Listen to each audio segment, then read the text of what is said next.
Gepleyer Azatlyk radiosi. Öňüňizde saglyk, hormatly dinleýijiler. Bugün 2022-nji ýylyň 5-nji ýanwary, hepdeniň 6-njy güni. Hepdeniň jem programmamyzy dinlemäge çagyrýar. Onu Pragada studiodan men Ýokşan Annuran alyp barýaryn.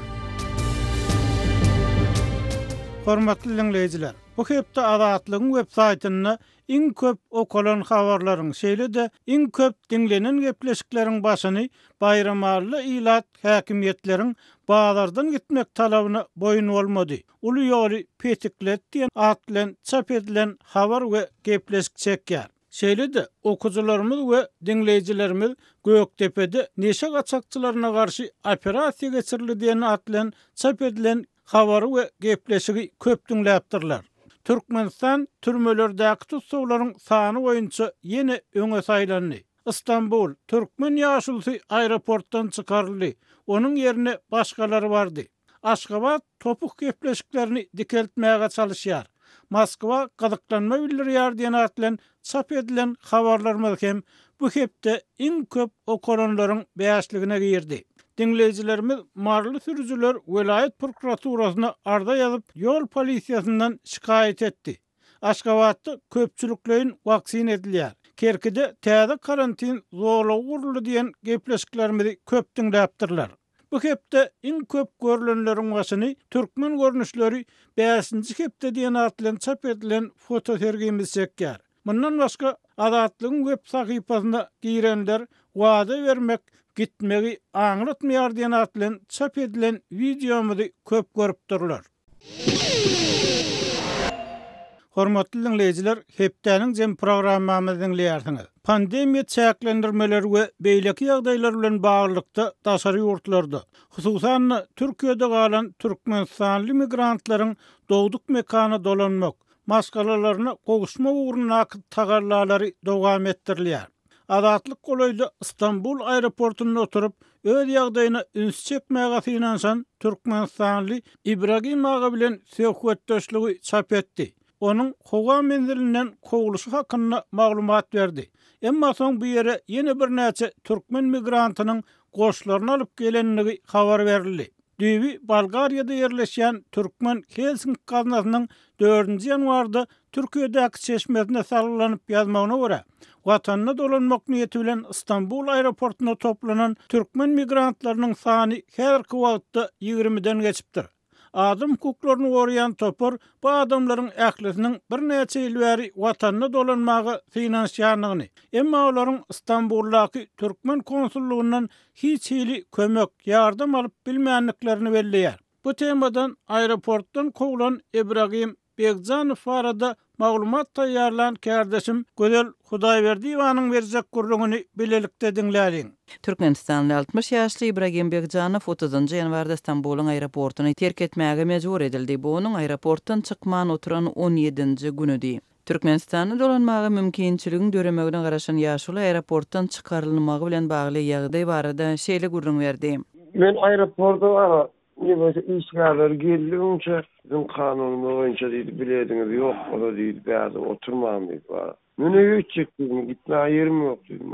Biz deydi, bazı boş olsun oturuyorum deydi. Konsul orada yüz tutukluydu. Ibragim Begzanow aeroportdan çykmagyny talap edip ýanyna baran adamlaryň aeroportyň wekilleri we polisiýa işgärleri bolup, özlerini tanadan dıklaryny we olar bilen gepleşigiň iki sagada goly udaga çekenligini gurrun berýär. Hava sanatlılar, aeroportun işgärleri, polis de geldi bana. O güçlülerine atma yok. Yani söz bilen var. 2 saat da var. Neme tutturduk da var. İnsanla bolyan çıkaylıydım bana. Başka çaramız yok dedim. 17 günläp İstanbulyň aeroportunda oturan türkmen raýaty Ibragim Begzanowyň aeroportdan çykarylmagyndan soň 1 fevralda şol ýere başga türkmenler bardy. İstanbuldaky türkmen aktivistleriniň sözlerine görä 2 fevralda İstanbulyň halkara aeroportunda adından 3 tane Türkmenistanly watanyna gitmäge mümkinçiligiň döremegine garaşyp otyr. Türkiye işleme üçün 2019-njy ýylda baran Ibragim Begjanow Stambulyň aeroportuna 14-nji ýanwarda barypdy we Türkmenistana gitmäge mümkinçilik döreýänçä şol ýerde galmakçy bolupdy. Ýaşulynyň Stambulda ýaşamagy ýeri bolman soň ol diňe öz watandaşlarynyň kömegine daýanýar. Ýaşuly beýleki Türkmenistanlylaryň ony agyr günde ýeke goýmanlygyny ýaşamak üçin ýer, azyk we pul bilen goldanlygyny gürrüň berdi. Ol özi ýaly agyr güne düşen adamlaryň ören köpdigini Türkmen hökümetiniň bu mesele üns vermegini isleýär. Ibragim Begjanow indi Türkmenistanyň Stambuldaky konsulxanasy bilen habarlaşmaga synanşýar. Ýat ýurtda agyr ýagdaýa düşen ýaşuly öz ýurdunyň diplomatik edaraläryndan şu çakaçynly kömek sorap, ýüz tutmanlygynyň sebäbini düşündirip, munyň netije berjegine özünde ynamyň ýokdugyny aýdar. Ol özüniň we beýleki Türkmenistanlylaryň mundan öňki tejribelerine görä Türkmen ilçihanasy we konsullugy bilen habarlaşmagyň gaty kyndygyny, Türkmen resmiýetleriniň kömek soraýan raýatlar bilen gepleşmekden köplenç ýüz öwrýänligini ýa-da haýbat atýanlygyny aýtdy. Daşary ýurtlarda ýaşaýan türkmen raýatlary türkmen hökümetiniň guraýan ýüriti uçarlarda minmek üçin elçihanalaryň üstü bilen düzülýän sanawlara ýazylmaly bolýarlar. Hosusan da Türkiýede ýaşaýan türkmen raýatlary konsullugyň üstü bilen düzülýän sanawlardaky nowatlaryň käte bir ýylyň dowamında öňe süýşmeýänligini gurrun berdiler. Şol burakda da $1,000 000 Türkmenistana gaýtmak mümkinçiligini döretmegi teklip edýän araçylaryň peýda bolandygy ýygyderli habar berilýär. Türkmen adatlygy işi 90 ýaşady. Aşgabat tökmetçiligi ýasyrmagy dowam etdirýär diýen temadan taýýarlan gepleşigimizi dinleýärsiňiz. Sowet häkimetleri tarapyndan toslanyp tapylan Türkmen adatlygy hereketiniň arxiw maglumatlaryna laýyklykda 1932-nji ýylyň fevral-mart aýlaryna öňüniň alynanyna Türkmen jemgyýetine başgaça pikirlenýän ýa pikirlenip biljek adamlaryň bilkastan köpçülikleýin ýok edilip başlanmagyna öňümizde gaýda 90 ýyl bolýar. 1930-njy ýyllaryň arxiw dokumentlerini tasdiklanmagyna görä Türkmen halkynyň arasynda ösüp ýetişen bilimli, sowgatly adamlaryň oňlar çatynyň gatnaşmagyna döredilen Milli Adatlyk Guramasynyň agdalary Bolşewikler rewolýusiýasynyň gazananlarynyň garşysyna guramaçylykly we ýykkynçylyk maksatly iş alyp barypdyrlar. Stalin döwrüniň uly terrori barada rus diline çap edilen we giň halk köpçüligine el ýeterli bolan maglumatlardan tapawutlykda käbir arxiw maglumatlarynyň çap edilenligine garamazdan Türkmenistanyň bu tema häzir bugüne çenlik hem köplenç anjyk bolmagyna galýar. Howpsuzlyk aradalar sebäpli adatlyk bilen anonimlik şertinde gurlaşan yerli synçylaryň köpüsiniň inanjyna görä Türkmen adatlyk guramasy barada toslamy jenaýat işiniň netijesinde ýok edilen adamlaryň we olaryň ýakynlarynyň akwaly şol döwürde we ondan soňky ýyllarda şol sanyny garaşsyzlyk ýyllarynda hem Türkmenistanaky jemgyýetçilik aňynyň ösüşini, hususan hökümetden özlerine gerek bolanyny tökmetçiligi we zorluga dayanmagy hiç satça görmeýän howpsuzlyk işgärlerinden edilýän ätiýazyň we gorkuýynyň dolýany saklanyp galmagyny, ýurtda täze ikinji awtoritar dolanýaryň berkarar edilmegine uly täsir ýetirdi. Bellemeli ýeri demir gapylaryň arkasynda saklanan maglumatlaryň bir bölegi 1980-nji ýyllaryň ortasynda we 90-njy ýyllaryň başynda Rahim Esenew, Allaýar Çürüýew ýaly ýazylaryň, jurnalistlaryň tagallalary bilen az da bolsa ýyle ýetirildi. Türkmenistanyň halk gazetesi Aşgabatdaky awtoritar dolanýaryň berkidilmegi netijesinde gara sanawa düşen we az wagtlyk tutsak edilen halkary hukuk toporlarynyň basyşlary esasında adatlyga çykan Rahim Esenewiň 1995-nji ýylda Türkmenistan neşriýatyna 14 000 nusgada çap edilen sırlı toslamalaryň pidalary adly kitabyna getirilen arxiw maglumatlaryna görä Türkmen adatlyk guramasy Türkmenistan esleriniň çekisleriniň tasdiklamagyna görä 1922-nji ýyllaryň başynda döredilip başlanýar. Hasanygy Seyitmurat Ögezbaýew, doganlar Kakazan we Bekki Berdiýewler, Muhammed Gelliýew, Kümşaly Böriýew, Bäşim Perengliýew we beýlekler 1926-njy ýylda Mustafa Çokaýew, Zaki Walidow ýaly Milli Musulman hereketiniň başçylaryny arka diýrep gizlin gurama döredýärler. Arxiw maglumatlaryny ençe meýillap öwrenen Rahim Esenewiň ýazmagyna görä, Milli Adatlyk Guramasynyň ýol başçylarynyň agdalarynyň rewolýusiýa garşy eden hereketleriniň gerimi ýa-da hakyky ähmiýeti Ýagny olaryň Sowet hökümetine nähili weküm salanlygy şinlik hem belli bolman galýar. Çekisler bu romany şol wagt Türkmenistanyň çäklerine hereket edýän Milli İttihat Hereketiniň bir bölüm bolan sowda kampaniýasy. Dokullar bilen baglanşdyrmaga çalışýarlar we onuň esasy maksadynyň Orta Aziýada yaragly güýjülanyp Sowet hökümetini agdarmak we burjuwa döwletini dikeltmek bolanlygyny öňe sürýärler. Taşkentdäki sowda jemgyýetiniň nusgasyna döredilen romany maliýe pul terişdeler bilen üpjün etmek hemde onuň öňüne perde bolmagy Berdiýevleriň 3-nji dogany Bappi boýunna alypdy. Dokullar uramasyna tejenli sowdagarlar Berdimoğlu Kerbabayev, Karaca Burunow, Allanadar Muhammed Nadarov, İspalkomuň başlygy Oral Arykov, Uyezd İspalkomunyň başlygy Akmurat Oralov ýaly adamlar girýärdi.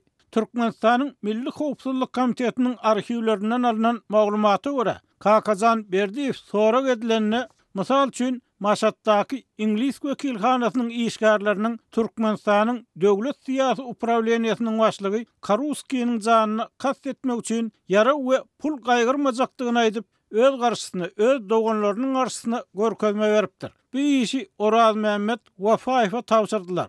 Ol bu işin höttesinden gelip bilmedi. Sebäbi onuň dysy bilen hiç hili baglanşygy ýokdy. Onsoň Karuskiň Dinan maskala gedek gelenine yüreğinin yukaduğunu bilip onun janyna kast etmek işine Dinan maskalany goşmalyň netije gelýär diýip Kakazan Berdiýewiň görkezmesinde aýdylýar. Şewki Bektöräniň beren görkezmesinde bolsa şeýle diýilýär. Muhammed Gelliýewiň aýtmagyna görä, Kakazan Berdiýew İnglis konsulundan 1.200.000 manat pul alypdyr. Egerde gurama 1932-nji ýylda yaragly gozgolan turdup bilse, konsul ýene-de 2,5 milyon manat pul vermegi wada edipdir. Şeýle-de Bektöräniň sözlerine görä, Türkmen azatlyk guramasy garagymda galtamanlar bilen gepleşik geçirip, Sowet häkimetiniň garşysyna bilelikde yaragly baş götermegi nazarda tutýar. Türkmen azatlygy diýilýän ýok romanyň garşysyna açylan jenaýat işi soňra respublikanyň ýol başçylary Gaýgysyz Atabaýew, Nedirbay Aýtakow, Gurban Sehedow, Türkmenistan Ýazgylar Bileşiginiň başlygy Oraz Täşnadarow ýaly onlar çadymyň, olaryň dogan garyndaşlarynyň ýok edilmegine alyp gelýär. Bu guramy Türkmen jemgyýetiniň öz döwrüne ýokary bilim alan we ul derejelere ýeten wekilleriniň köpçülikleýin ýok edilmegi barada gurrunlar halk içinde üzlem saplam görnüşünde azatlyk bilen pikirlerini paýlaşýan ýazgylaryň tasdiklamagyna görä 90 ýyl bäri edilip gelýär. Ýöne bu agyrdygyr baradaky azy hakykatyň sapaklary näme üçindir öwrenilmeýär. Gepler azatlyk radiosi. Türkmen azatlygy işi 90 ýaşady. Aşgabat tökmetçiligi ýaşyrmagy dowam etdirýär diýen temadan taýýarlan gepleşigimiziň diňleýärsiňiz. Yazıcı Rahim Esenov'un Sırlı Toslamaların Pidalary adly kitaby jurnalist Alla Ýarçyrýewiň arxiv materiallar esasynda çap eden makalary bu meselede edilen uly işleriň başyny başlaýar. Eger Türkmen azatlygy adly toslama romanynyň üstüniň açylyşyna we paş edilişine onuň nazarda tutan ýykgynçylykly işleriniň wagtyny ýeterlik bilen öňüniň alnyşyna dolanyp gelsek, Aşgabatly 61 ýaşly edebiýatçynyň sözlerine görä, soňky 30 ýylda amala aşyrylan tuttabastlyklarda giňden ulanylan beýkanun usullaryň açary 1930-njy ýyllarda ýatyr. Rahim Esenov'un ýazmagyna görä 1949-njy ýylda türme möhletini tamamlap gelen Kakazan Berdiýew Staliniň heniz diýirdigine we ýerli organlaryň henizem özünden el çekmeýänligine garamazdan Türkmen azatlygy adly romanyň bolanlygyny inkar edipdir. Ol basış astyna öz ýoldaşlaryna tökmet atanyny ökünýänligini aýdypdyr we akyl huşum başdan uçup telbelik kaddyna ýeten wagtym aýdan zatlarym hakykaty bap gelýän zatlar därli diýipdir. Ýöne döwlet kenizem Staliniň dikmeleri tarapyndan dolanyrlan soň ol sorak edilenne özüne garşy ulanylan usullar barada hiç zat aýtmandyr ýa-da onuň aýdan zatlary protokolu giridilmändir. Tarihçi ýazgy şol döwürdäki derňe bu işlerine mahsus bolan bir ýagdaýa işin hökman suratda rus diline alınıp barlanlygyna önsçekär. Şol wagtda berilen maglumatlaryň käbiriniň türkmençe beýan edilip, arap elifbiine ýazylanlygy, dokumentlaryň hemmesiniň diýenýäli maşinkadan geçirilenligi, diňe alınıp barlayan derňe uýuşyna garşy berilen görkezmeleriň golýazma görnüşinde galdyrylanyny aýdylýar. Ol görkezmeler galagop adamyň bulanmajar, erbet poçerkde saralyp giden kagaza galym bilen ýazan zatlarydy. Gözüne agram salyp olar okajak bolan adam bolly mukawerini awtar berýär. 1995-nji ýylda çap edilmedinden öň we çap edilenden soň bu kitaby okan türkmen ýazyjylary kinoçular bilen maslahatlaşyp türkmen adatlygy guramasy diýilýän toslama iş boýunça çeper ýa dokumental kino düşürmegiň gurrungyny edýärdiler. Kitapda ady geçýän adamlaryň käýir, mysal üçin Seyit Murat Ögezbaýew, Muhammed Gelliýew ýaly adamlar çap edilen dürli işler boýunça garap bilinýärdi. Bu kitaby okama we toslanan türkmen adatlygy guramasynyň goşadyrnak içindäki agdalarynyň başyna salynan gowgalary adatlygyň okujylarynyň we dinleýijileriniň özlerine goýup 90 ýyl odalky toslamalaryň şuňky türkmen durmuşy bilen baglanyşygyna geçeli.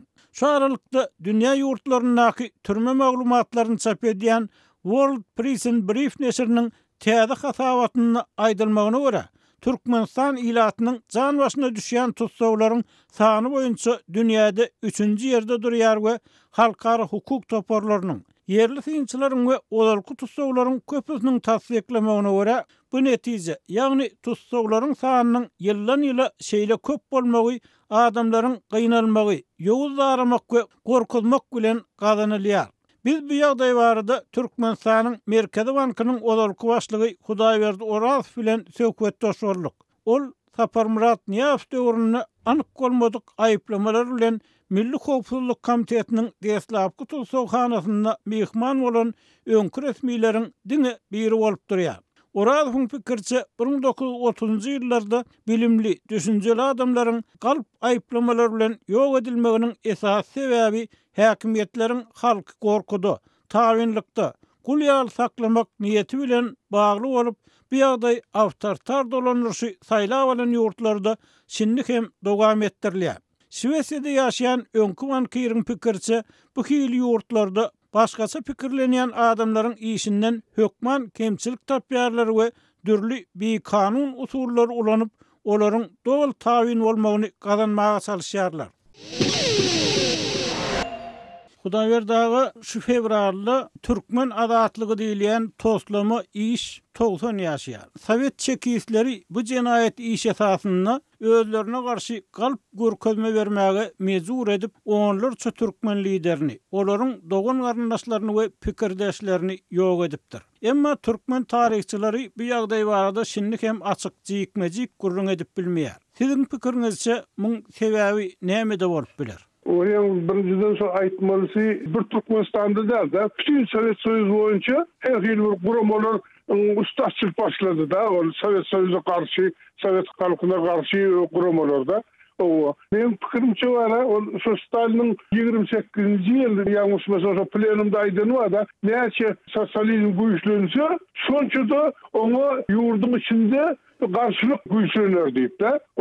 Ana şoň esasında düzülen Stalin yankı programması o yöne men pikirimçe ol yöne bir gurrun da yöne hakikatten ol şu aýdaly yerlerde bolsun, merkezde bolsun hakyky bir erkin özbaşlyk adamlar bol däl. Şu adamlar bir hukm etmeli da.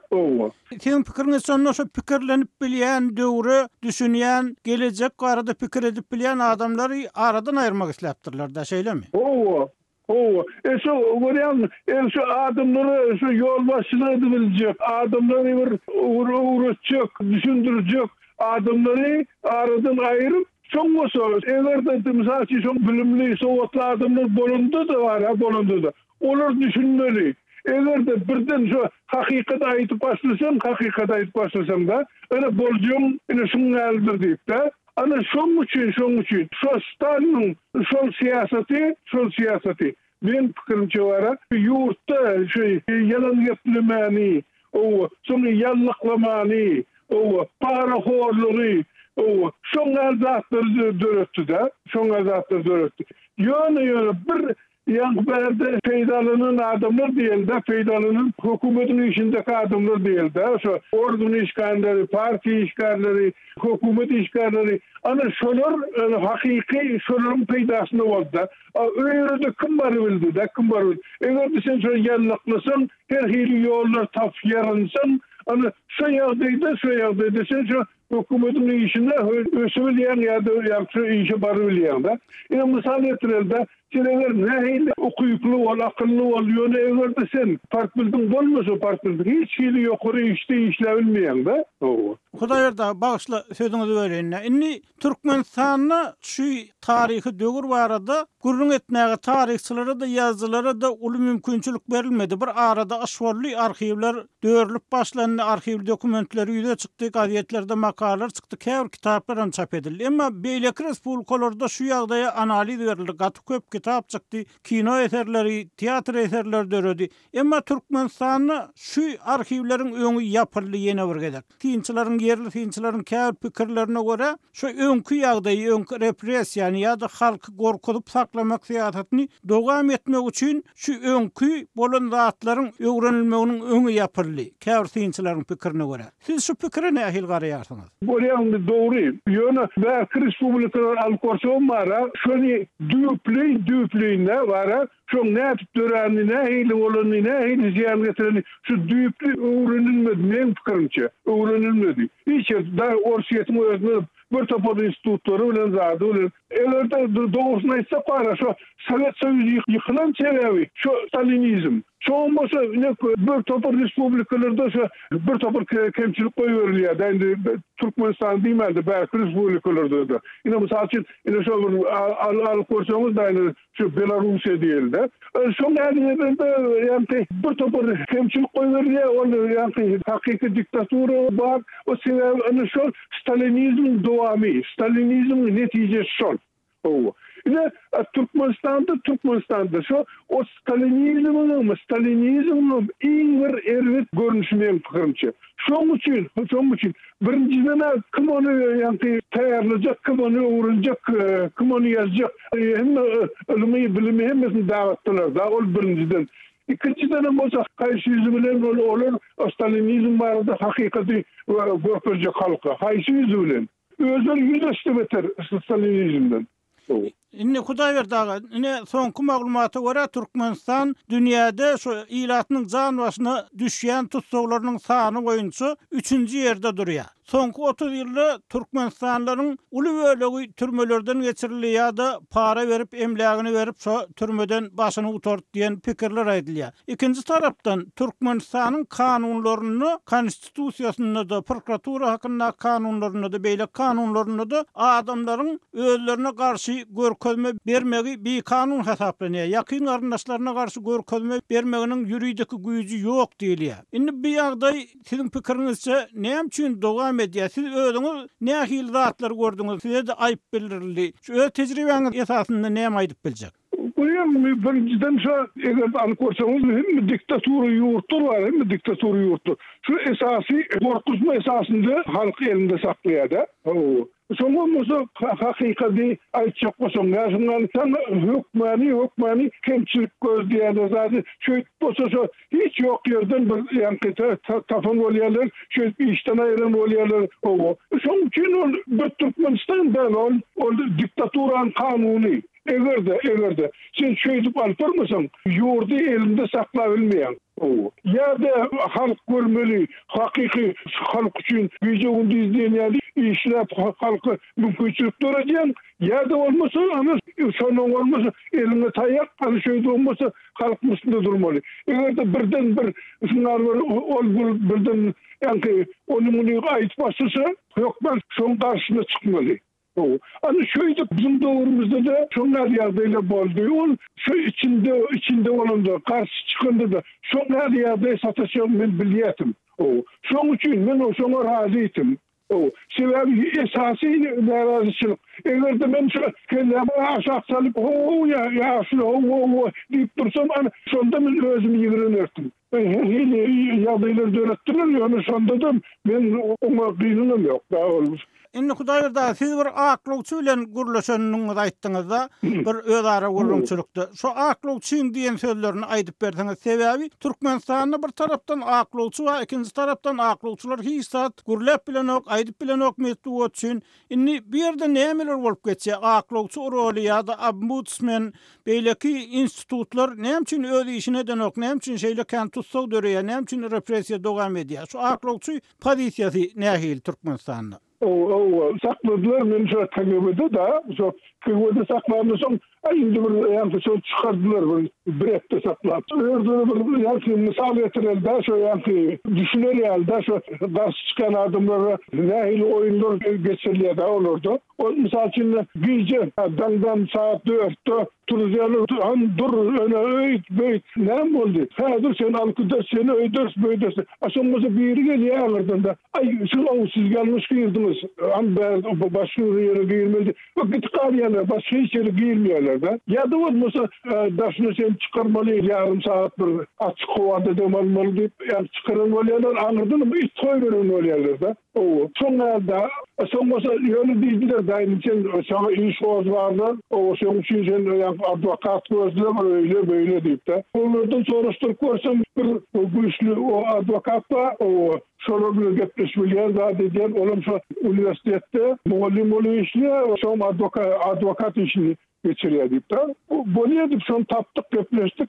Olaydı da beni okumak dedi. Ben de hem orsiyetim dokumentlerini aldım. Şimdi göç var yani dedi. Onun için ben şu mat kazanmak için işlerdim. Öyle değil sen bir arada düşünler. O değil kim advokatın başında bazı faydası yok dedi. Onun için sen de özüm fikirlerimi var. Birazcık çıdaşıp on beşer mukadip fikir edeceğim dedi. Onun esasy maksat niyet adamı dövmekden ibaret bolup durýardy.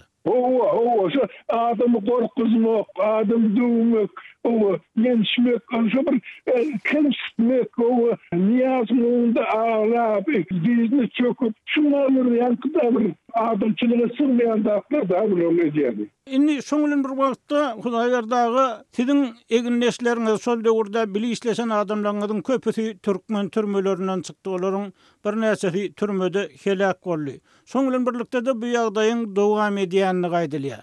Indi siz nähil çykalgy görýäňiz türkmen jemgyýetçiliginiň öňünde bu ýagdaýa garşy nähil bir hereket edip biler, nähil adamlar özüni gowrap biler. Bizim bir kemçiliğimiz de şöyle aydınlıyor. Bu Türkmenistan'da da belki oturdu. Hep kimse özüçü gorancı kolya da. Evet de şun bana değmeseler de bana değmeseler. Hudaya şükür edip çok afiyim oturuyorum da. Yöne düşünmeli. Erkek senin afiyim kakılır.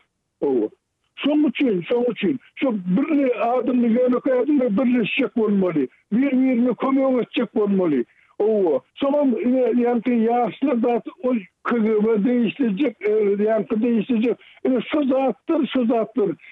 Aradan ayrılmalı. Onlar, ateyneler düşündürmeli yaşlılara. Şu cinayetlerini. Şunları iş etmeli değerli. Eğer de cemiyette düşünce döremese, böyle otuysa aynı 30 yılın devamında hiç aslında bir konu ödeyenler yok. Şoň üçin kömek bir özümizden. Ona mara şu bir arzu verilip, şu olmasa şu birbirini kömek etmek. Şu zatda demede yolu salınsa da bir zat bolmagy mümkün. Yani eğer de şu bolmasa, eğer de her kim öz öýünde bizden otursa, hiç vakit insat bolmaz, ana şu diktaturu devam eder durur. Dünyamızda olsa burnumuzda şöyle yankılı deydik da o yankı çıkış ediyorlar, yankı daşında şu Türkiye'de da. Şunları yerlerde işleyen adamlarım öz arasında Türkmen cemiyetini dönedip, şu birbirine kömekle, şu birbirine arkalaşıp, şu eğer panan yerde iş olsa şu birbirine şu iş tapmanı kömek edip, hani şundan başlamalı. Hani şundan eğer de son işler geçirilse de birbirine inandırıyor. Evet mümkünçülüğünün başlayanlar adamlar. Hani şundan başlamalı. Eğer de başında akışı Türkmenistan'dan burada destek olsa da özlerine kömüvet başlamalı. Birbirine kömüvet başlamalı. Hudaýber Doral gepleşigimizde gatnaşyp berin gurrunňyz üçin köp sag bolun. Bolýar, sağ olun. Sağ olun. Hormatly dinleyijiler, türkmen adatly guramasy diýilen işin 90 ýyllyk we Stalinçiligiň dogamy hasaplanýan türme, ilaty gorkuda saklamak siýasaty, KGB-niň arhiwlerini açmak we gorku elasynyň gözbaşlaryny paş etmek barada siz näme pikir edýärsiňiz? Bize ýazyň, telefon edin. Gepleýär Adatlyk radiosi. Hormatly dinleyijiler, şunuň bilen hepdäniň jeminiň nowatdaky sanynyň soňuna geldik. Gepleşiklerimizi dinleýäniňiz üçin köp sag bolun. Onu Pragadaky studiýadan men Ýogşan Urban alyp bardym. Adatlygyň tolkunlaryndan aýrylmaň.